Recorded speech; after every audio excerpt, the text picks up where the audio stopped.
அதிசயங்கள் செய்கிறவர் நம் அருகில் இருக்கிறார். அற்புதங்கள் செய்கிறவர் என்றும் நமக்குள் வசிக்கிறார். ஏசாயா 26ஆம் அதிகாரம் 3வது வசனம்.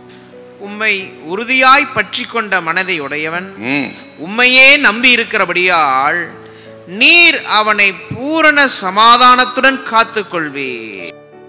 இந்த வசனத்தில் சமாதானம், பீஸ் என்கிற இந்த வார்த்தைக்கு எபிரேயத்தில் ஷாலோம் என்ற அர்த்தம். இந்த சமாதானத்துக்கு என்ன அர்த்தம்னா ஆரோக்கியம், அமைதி, சந்தோஷம், பாதுகாப்பு என்று இப்படி அநேக ஆசீர்வாதங்கள் அடங்கினது தான் இந்த ஷாலோம், சமாதானம் என்கிற வார்த்தை. இப்படி ஆண்டவர் உறுதியாய் நாம் பற்றி கொள்ளும் பொழுது கர்த்தர் நாளிலே சொல்லுகிறார், உங்களுக்கு பூரண சமாதானம் உண்டாயிருக்கும், அமைதியை கர்த்தர் கொடுப்பார், சந்தோஷத்தை கர்த்தர் கொடுப்பார், பாதுகாப்பை கொடுப்பார், நல்ல ஆரோக்கியத்தை கர்த்தர் கொடுப்பார். உலகத்தில் நமக்கு பிரச்சனைகள் உண்டு.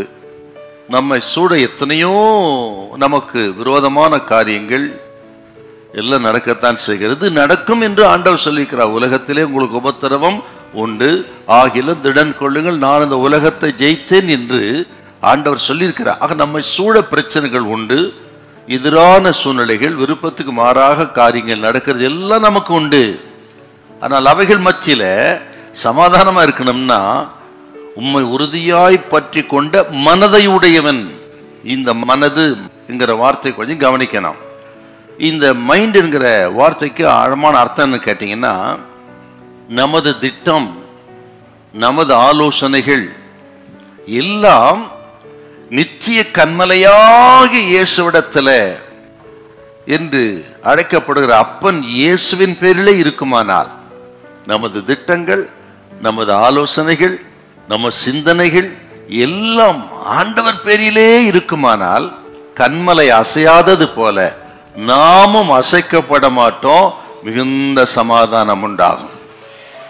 ஆகவே மனுஷனை நம்பி நீங்க ஏமாந்து போயிருக்கலாம், மனிதனை நம்பி தோற்று போயிருக்கலாம், உதவி செய்தவர்களே உங்களுக்கு விரோதமாக இருக்கலாம், மனிதரால் துரோகம் செய்யப்பட்டு மனமடிவாக்கப்பட்டு ஏமாற்றப்பட்டு வஞ்சிக்கப்பட்டு இருக்கலாம். இன்றைக்கு ஆண்டவர் சொல்லுகிறார், ஆண்டவரை உறுதியாய் நம்பியிருக்கிற நீ வெட்கப்பட்டு போக கர்த்தர் விடமாட்டார். உன் திட்டங்கள், ஆலோசனைகள் நிறைவேறும், உனக்கு பூரண சமாதானத்தை கர்த்தர் தருவார். ஹல்லேலூயா, ஹல்லேலூயா.